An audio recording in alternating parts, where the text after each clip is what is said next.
Hello, it's Morz, and in this video I'm going to be reviewing the Edifier Lunar Eclipse E25 Bluetooth active speakers, and I'd like to quickly thank the guys over at Edifier for hooking me up with the unit. Let's not waste any more time and get into the review. Now, the first thing about these speakers' design is how they're actually both raised. They're pointing at you, and I believe that makes a great deal of difference when outputting audio. There really is a canny bit of weight to them as well, so they'll be sitting very pretty and solid on your desk or table. And just a quick heads up, when you unbox this product, it's an absolute pain in the arse, so take your time with it and try not to rip the box too much. Apart from looking like a massive pair of Pac-Men, this is actually a very stylish and unique set of speakers. And they're actually quite portable, even though I wouldn't suggest lugging them around the house. It's quite easy to set them up anywhere. Now, I can't really say a great deal about the wireless remote because this review unit didn't come with one, but it looks to be very basic and only have the same controls as the right speaker. I don't really like the touch sensitive volume and power controls on the right speaker. I'm more of a knob and buttons kind of man. Well, maybe not the knob. The bass unit in the back is actually quite an interesting feature. You don't usually see it placed here. And these inputs are actually really different, or at least very uncommon to my eyes. Now, the E25s are quite different from the Edifier M3200 speakers I reviewed a few weeks back. I'll put a link down below if you want to check that out. They're also available in a red colour, but I much prefer the black. I think they go very well with an Imac. Of course, there's an aux input for connectivity needs, which I rarely use, to be honest. The Bluetooth setup was very easy on my Nexus 5, so if you're an Android user, it should be an absolute snap. However, it did take a lot longer to pair with my iPhone, which I thought was quite strange. Now, these are full range speaker drivers inside the unit, which provide a great deal of power. They can actually go very, very loud. The dynamic range you get from the E25s is fantastic. You can challenge them with any genre and it will perform accordingly. Let's test it out.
The Lunar Eclipse E25s output a fantastic sound quality, and they definitely look the part too, but the design may be an acquired taste for some.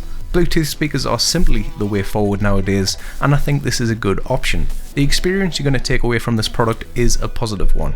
If you've got any questions regarding the E25s, just let me know below and I'll do my best to get them answered for you. I'll put a link in the description if you are interested. I really hope you found this review helpful. Give me a thumbs up if you enjoyed it. Thank you very much for watching, and I'll talk to you in the next one.